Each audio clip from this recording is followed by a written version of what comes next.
Hey rockers, thanks for coming back for yet another true rock and roll tale. Tonight we're going to go down a really trippy path to the land of the surf punks. Yeah, for those of you that remember the surf punks, they were kind of trippy, man. I remember watching the surf punks. The first exposure I ever got to them was on New Wave Theater. Remember that great show that was a Los Angeles community access TV show that aired in Los Angeles? And if you were lucky enough, it also aired in your town, and it did in mine in Peoria, Illinois. It would be on at like 1, 2, 3 in the morning, like really weird times. But you'd like see the TV guide, and remember the old TV guide?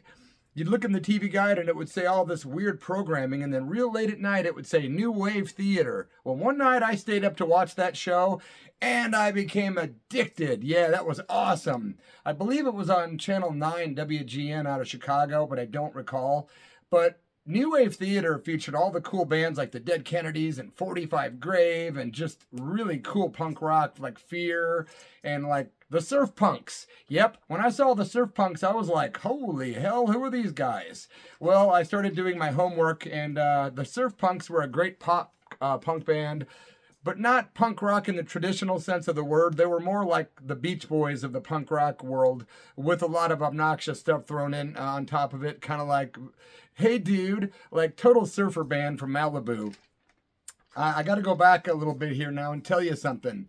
I relocated out to Oregon in August of 2011, and sometime later that year, a friend of mine and I started doing my Church of Rock radio show on KZZE Radio in Medford, Oregon. I think we were on that channel a little over a year.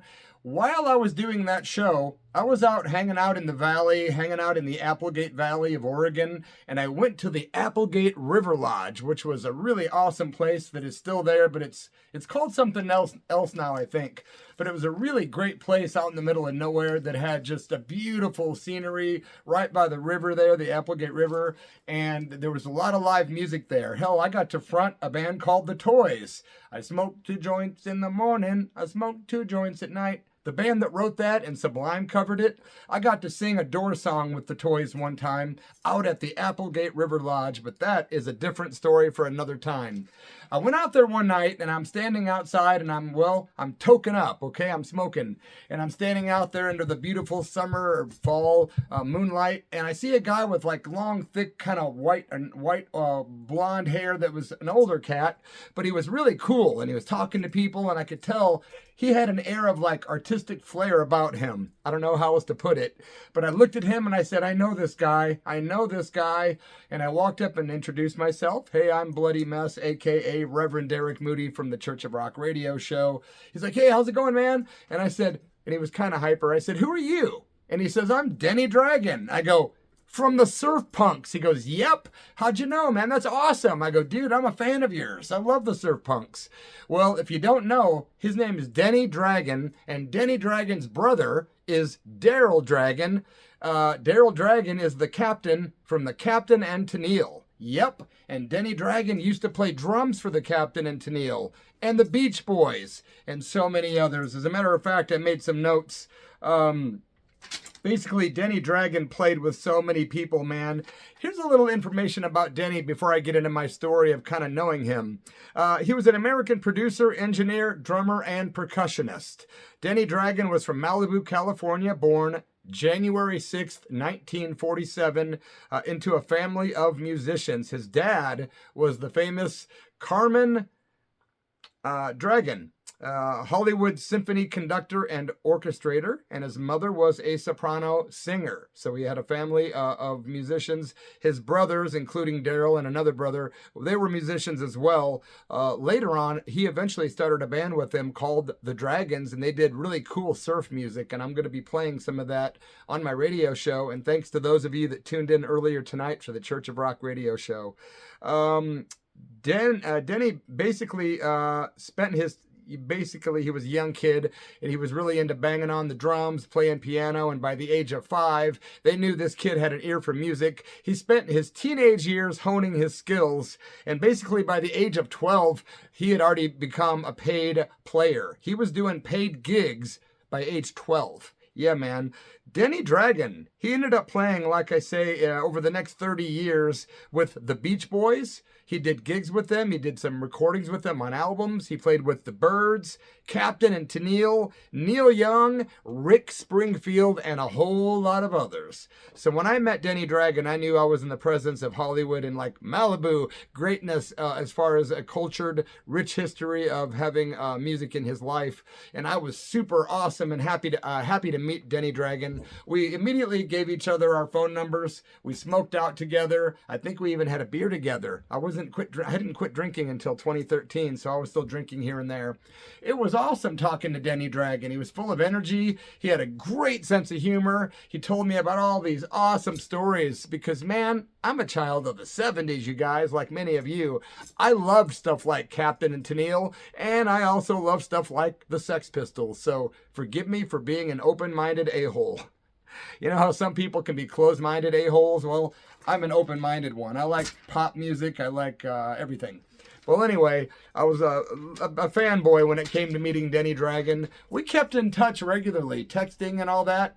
And then he told me, hey, man, I'm literally living at and running Steve Miller's old studio out in Williams, Oregon. You should come out there and record a song or an album, man.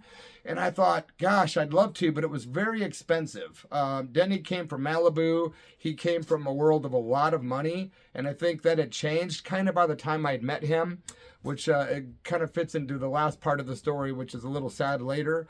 But Denny was a great dude, man. Real giving spirit, really kind, real creative, real funny, open. I liked him a lot, man. And we texted each other a lot. And I kept getting in touch with him about his studio. It was cool because I ended up doing a wedding later. Years later, I ended up, because I'm an actual minister that's ordained, and I've done so many, maybe 36 non-denominational weddings, and I actually married a couple about 2018, I think it was, out at the old studio that used to belong to Steve Miller and Denny Dragon.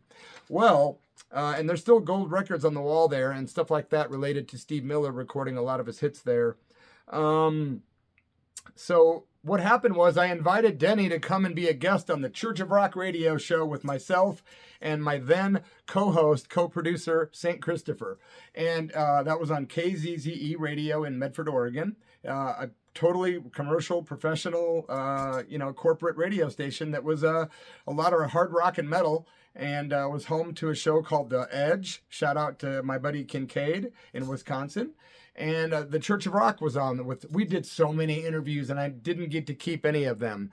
When I ended up leaving that station, which is another story, I didn't get any of my interviews. And we must have done, I don't know, I want to say 100, but I'm afraid to say that number. 50, okay? I'm 75, with lots of legendary people, including Denny Dragon. Yeah, Denny drove all the way from Williams, Oregon to Medford, came into the studio to do a nice 15, 20, 30-minute interview with us. I can't remember the length, but it was real good. And I do remember asking him a lot of personal stuff, but I can't remember for the life of me most of the answers.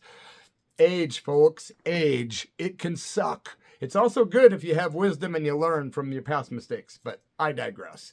The thing is, I do remember asking him, was Toni Tennille from Captain and Tennille, was she nice? And he said, no, actually she was, it starts with the letter B and rhymes with itch. He said she was that. I'm like, wow, that was a letdown. But he did talk about a lot of good stuff on that interview, and I'm really, really bummed out that I don't have that interview on my YouTube channel today. But we did interview Denny. We kept in touch. He remained a good friend. We talked a lot, shared a lot of stories. He invited me to that studio so many times, and I gotta say, I regretfully never went. I did not go record and get produced by Denny Dragon. What was I thinking? I don't know, man, because it wasn't a matter of money. It was just a matter of, I don't think we were ready to record at the time. And also it was expensive, but we were doing our recording with Paul Rossler down in Los Angeles. And I could have went out to Williams, Oregon and at least did a song with Denny Dragon. It's one of my regrets, folks. It really was. Yeah, the stuff on New Wave Theater, that might be able to be seen on YouTube, by the way. The first Surf Punks album came out in 1979. It's called Surf Punks. They did 5 more albums during the course of their career. I have a copy of the 4th album, which is right there. Right there. Yeah, that one's called Oh No, Not Them Again. And I regretfully have to say I had all the Surf Punks on vinyl, but I lost them in the 2020 Alameda fires, unfortunately. But it's cool to have that one. Unfortunately, it's not signed by the man himself, although the stuff that I had before was autographed by Denny, because when he came into the radio station, he signed my records. But I no longer have them. I will say this. I got a couple more things that are pretty important to this story. One of them is Denny did play with Captain and Tennile. Take two. Denny did play on the very first Captain and Tennile album, maybe later too. I didn't do my homework on that. But he played on the Love Will Keep Us Together album. Although I did some research into that album and I found out he only played drums on one track. But you know who did play drums on that album? Legendary Hal Blaine. Now, if you don't know that name, you need to do a deep dive. He's played on thousands and thousands of records in Hollywood and rock and roll. One of the most prolific drummers in American history. But I did find out that Denny Dragon, in fact, played on the song called Disney Girls on that album, written by Beach Boy Bruce Johnston, and Denny played timpani on another song, God Only Knows, the Beach Boys cover, I think. Yeah, I'm sure that it is. I didn't do too much more research beyond that. I got a very sad ending to this tale. While Denny and I kept in touch, it became apparent with the deep dive that I did in the press. Apparently, Denny was suffering from really bad depression.